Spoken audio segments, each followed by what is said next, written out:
অনুপম আজকে সারাদিন সন্দেশখালী থেকে বিভিন্ন তথ্য তুলে ধরেছে, সিকোয়েন্স এবং প্রতিবেদন করেছে। চাঞ্চল্যকর তথ্য উঠে এসেছে। আজকে ডিবেটে যাওয়ার আগে আমার অতিথিদের সঙ্গে পরিচয় করানোর আগে প্রথমেই দর্শকদের জন্য জবাব চাই, বাংলার দর্শকদের জন্য বিশেষ একটি প্রতিবেদন দেখলে চমকে উঠবেন।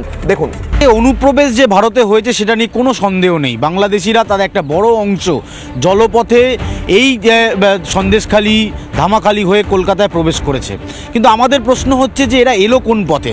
সেই পথটাই এই মুহূর্তে তোমাকে দেখাবো যে জলপথে কিভাবে তারা এসছেন। যোগেশগঞ্জ, গোবিন্দঘাটি, সর্দারপাড়া হয়ে সরাসরি নদীপথে ধামাখালি, সন্দেশখালী, এবং তারপর এখান থেকে কেউ বাস বা কেউ অন্যান্য যানবাহন নিয়ে একেবারে শহর কলকাতার বুক চিরে শহরে প্রবেশ করছে।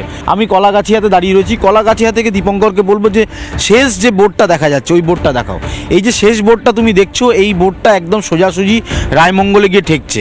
রায়মঙ্গল থেকে সেই নদী থেকে সরাসরি গোবিন্দঘাটি, সর্দারপাড়া হয়ে সেটা একেবারে বাংলাদেশ বর্ডার, এবং তারপর কালিন্দী নদী পার করলেই সরাসরি বাংলাদেশ। আর যারা অনুপ্রবেশকারী তাদের একটা বড় অংশ এই রায়মঙ্গল, কালিন্দী নদী, সর্দারপাড়া হয়ে তারা এইখানে পৌঁছচ্ছে ধামাখালি, সন্দেশখালী।